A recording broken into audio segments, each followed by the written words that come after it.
6:02 p.m. Eastern. My name is Mark Leslie Lefebvre, and you are in the live virtual haunted studio pre 2021 Halloween. And I am thrilled to have with me one of my favorite horror authors of all time, Nancy Kilpatrick. Nancy, welcome. Thank you, Mark. Hi. Nice to So be great here. to see you again. Okay. Um, well, I'm going to do a reading tonight. Before I start, I have to thank Jose, who is with You Eyes, I think is how you say it, out in California, who sent me a new ring light because my ring light was malfunctioning for the last several readings. So thank you, Jose. I think it's a Awesome. sort of, you can at least see me this time. Well, that's great, and you've got such a perfect background for the reading Oh that you're going to yeah, be well I doing have a little tonight bit of too. Halloweeny, scully things back here too, so it's good. Awesome. What are you going to be treating us with tonight, Nancy? So I'm going to read chapter 1 of Abduction of Two Rulers, and I'll also read the first two paragraphs of chapter 2 because it is a multi-character novel, and it give you a sense of what else happens. So yeah, all you need to know about this world is pretty straightforward. There are two species in this alternative universe. One is the vampires called Vampir and Vampiri. The humans are called Sapiens, and they've been at war for centuries. They hate each other. They're distrustful. They're paranoid. They're angry. It's a mess. But in the midst of this, there are stories that happen with individuals. So what I'm doing is I'm reading from this book, and hope you enjoy it. So put my glasses on so I can see what I'm reading. Awesome. And I'm going to leave the stage and leave you full stage here. I'll be back when you're finished. Okay. All right, so this chapter 1 starts with a quote, and it's from Aristophanes, who was an ancient Greek playwright, and he said, "Death is the only god that loves not bribes." And I'll just tell you that the vampire rulers, male and female, they take the names of goddesses from when they were human beings before they turned, because they want to sort of stress their power. They want to be the kings and the queens, right? Here we go. A gift for you, traitor. Choke on the blue. When the cell door opened, Thanatos jumped at it, but the three vampiri were quick and strong, and he was weak. They hadn't been starved as he had been. Powerful, pale vampiric arms repelled him across the small cell, and at the same time shoved the body through the opening. Instantly, the steel-enforced door was slammed closed, and as Thanatos rammed it, locked from the outside. He heard cold laughter and the words, "There won't be much left when he's done." In a split second, he turned on the body, not caring if it was human or animal, male or female, not seeing features or fur, clothing or flesh, only hearing the pounding of a beating heart. Blood aroma beneath the skin wafted through pores. The scent he inhaled turned visual and tactile, his reaction visceral. The blood lured him like a siren that he had no hope of resisting but had to possess. He was on the mortal, ripping fabric from the throat, sinking teeth into the neck, through skin and muscle, past connective tissue, and deep into the vein in a fragmented second. His fangs retracted rapidly, leaving behind the anticoagulant that formed as they had extended. His lips pulled hard on the neck, forcing blood up and out of the piercings and into his mouth. He gulped the crimson liquid wildly, driven by starvation. If there was a groan or a scream, he didn't hear it. He felt no resistance. He was keenly aware that had there been, his hunger would likely have led him to tearing out the throat. His universe became overwhelmingly red, violently red, and it was only when what entered him began spreading through his body and mind, replenishing shrunken cells, that he came back to himself, enough to try to bring some level of control to bear. When he finally but reluctantly was able to pull back from the fountain's source, his vampiric vision left him shocked to see in the darkness of this stone vault who he had been draining. Queen Blanka, sovereign of the Sapien realm, from beyond the western mountains and to the north. The one who had sat across a table from him just a few nights ago at the conference of Vampir and Sapien heads of state. The gathering she had called that was supposed to forge communication between the various realms of predator and prey, where immortals and mortals met for perhaps the first time ever to try to find a way to share the planet without constant savage warfare. So much for diplomacy, he said to the limp body he now held in his now strong arms. That she was even here amazed him, as much as his own incarceration left him baffled. He lifted the comatose sapien and with his revived energy carried her to the small wooden berth attached to the stone wall of this narrow prison cell. She was tall, just shorter than his nearly 6 feet, but her slim frame felt feather-light to him. A flash memory exploded. Carrying another female body, as light as this one, but he could not recall when, where, who, or why. It was common enough to experience trace memories of another existence, but he found them frustrating. He laid the Sapien Queen down, brushing the coppery strands of hair back from her flawless, pallid face. It was a face he had been attracted to the instant he'd seen her at the conference.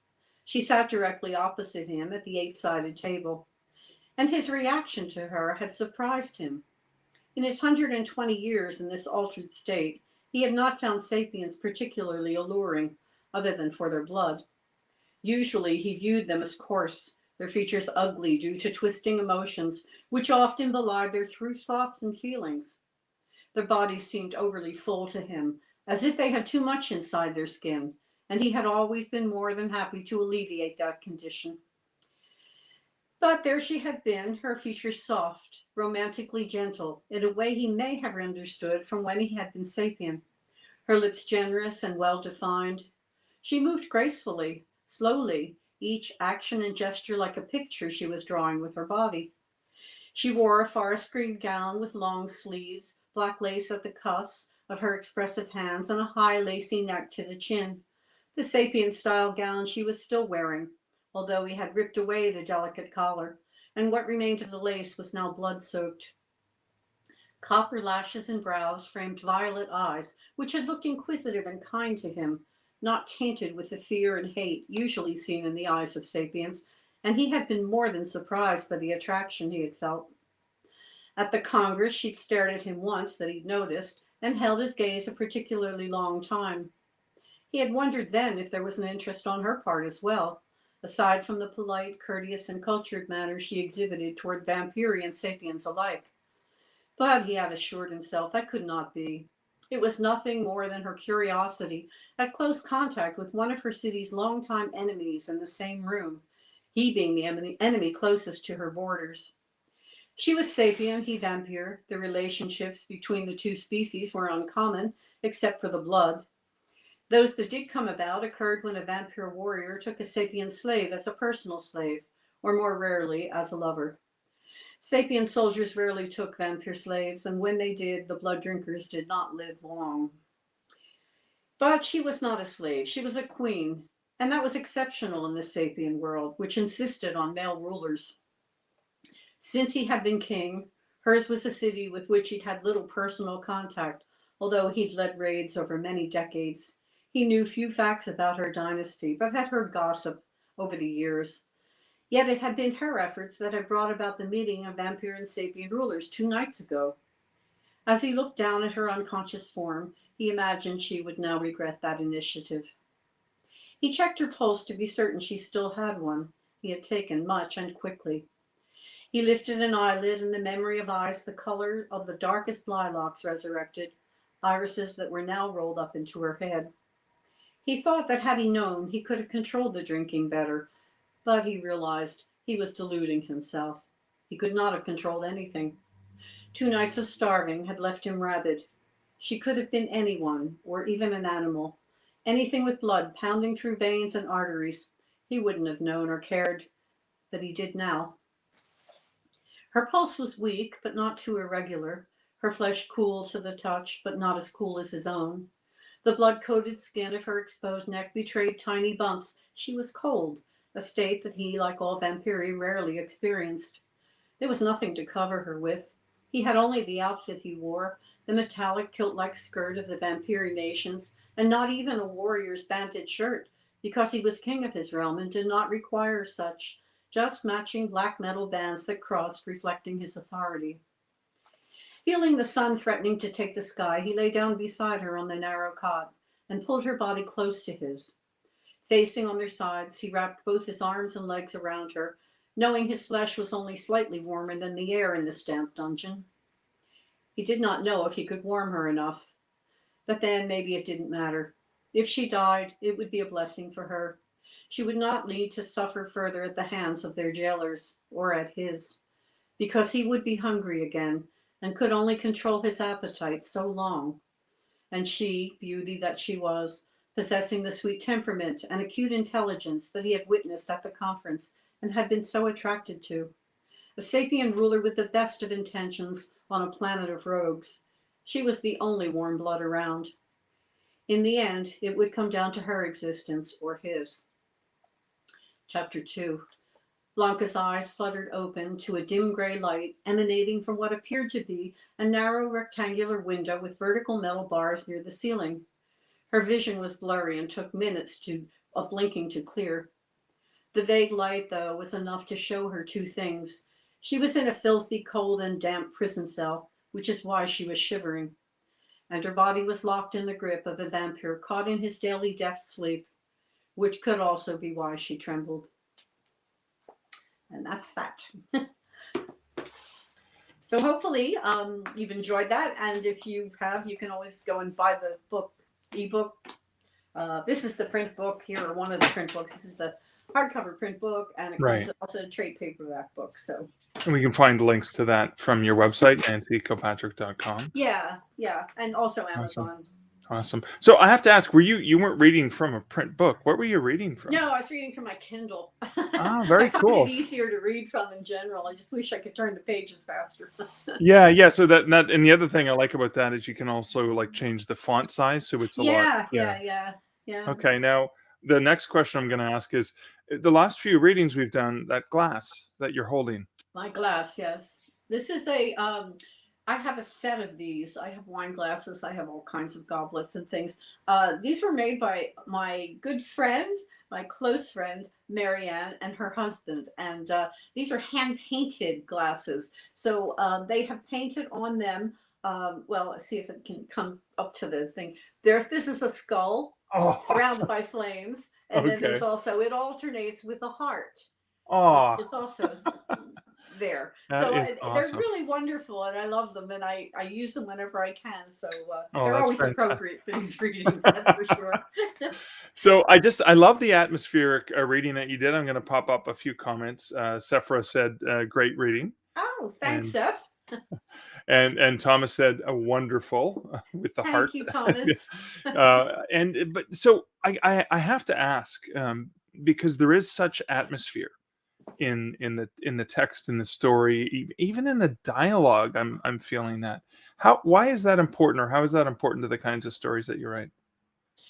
Well, I guess it's just how I envision it, and that comes out in the writing. It's peculiar because I don't see myself as a very visual human being. Okay. And you can ask any of my ex-husbands or ex-boyfriends, because they will tell you that, they would come home with a new hairdo or haircut or something and say, what do you think? And I'd say, what are you talking about? I have no clue. I don't see these things. But somehow I don't know why, and I don't even know how this happens, is I seem to be a visual writer, even though I'm not a visual human being. So, Right. So to me, it's how I see the story, and what I feel about it comes into it. And of course, like most writers, you put yourself in the place of the characters, how they would be in that situation, Right. what they would notice, what they would think and feel. Is there any particular character in this novel or this universe that you more closely would personally identify with? Not really. Because each book has different sets of characters, but they sort of all bleed into the next book. So, the characters in the first book are in the second, which is some other character's story, and then all those characters are in the third book here. So the books are odd in a way. Like book one is kind of a standalone book. You could read it and never read anything else, and that would be fine. But book two has a story that ends on a cliffhanger, which is concluded in book three. So in this book here, there is a conclusion to what you have, where you've left off in book two, which, cliffhangers are often really annoying. But sometimes, you can't go on and on. You can't write like 500,000 words to finish a story. You have to kind of find a way to do it. So Right. this relates to what happens to the two characters you've met and how they end up with the other characters and what how what transpires. What's the conclusion of that? So that's the same for book 4 and 5 are the same idea that 4 ends on a cliffhanger, which goes into 5, which it's other characters' stories, but those characters from 4 go into 5 as well, and they're concluded there as well. And then Right. book 6, which I'm working on now, and hopefully will come out in my lifetime, is and that should be standalone. Although it will have all those characters will now be in that story too. It's like a mosaic overlapping texture between the books, right? So you can It's a appreciate. world. Yeah. Yeah, Okay. it's a world, and I mean, it's really hard to create a world in one book. I mean, people do it; they can do it. But to me, this was a big venture, like a big mosaic of what this world is like, and who is in it, and why they're in it. Because there are a couple of overarching plots as well that carry through all of these books and are concluded, hopefully, in book 6. That's my goal, anyway. But there are two big plot situations there that have to be concluded. So, yeah. Why? Knows why. Well, just one last question, if I can still keep you for one more question.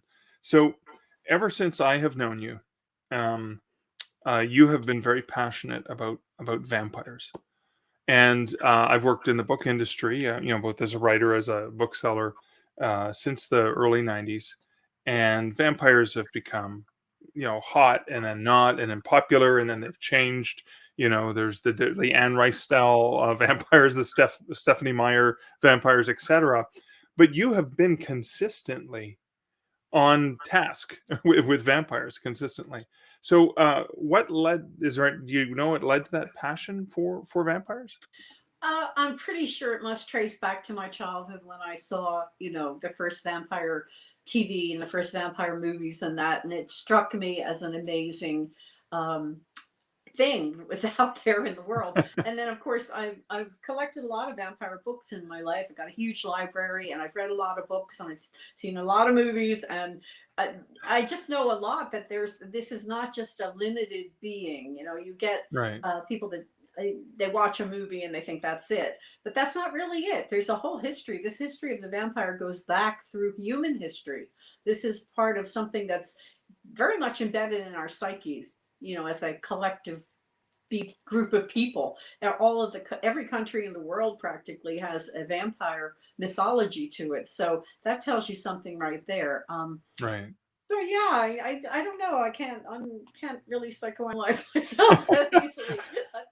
Well, I just when I think, I mean, this is sort of an aside, but I just watched Midnight Mass recently, and I was like, oh my god, I'm really curious because I see you as an expert. What you thought of that take on vampires, if you've seen it at all? I haven't seen it. No, Okay. I haven't seen it because I was a little annoyed they used F. Paul Wilson's title. Never mind, that's just me. Oh, Because that's right. Yes. he wrote And a it's not book all and the it's years not ago. based on a But novel at yeah, all. it's on my list. I will get around to it. Yeah. Well, I did. Our friend Michael Rowe. I learned that I think it's in episode 3 that they're actually reading one of his horror Oh, novels okay. I saw in it, that. and I Yeah, I thought, well, saw that that's so posting. cool. Yeah. More Canadian authors need to be represented on the shelves of people in movies, and more people need to have Nancy Kilpatrick books in their home. Well, that's true. Oh, yes. Thank you. So, Nancy, thank you again so much for joining me for a wonderful reading tonight, and happy Halloween. Yes, and happy Halloween to you as well, Mark. And thank you again for being here and hosting me, and for anyone who's taken time out of their life to come and listen to me read. And yeah, happy Halloween, everyone. Good night.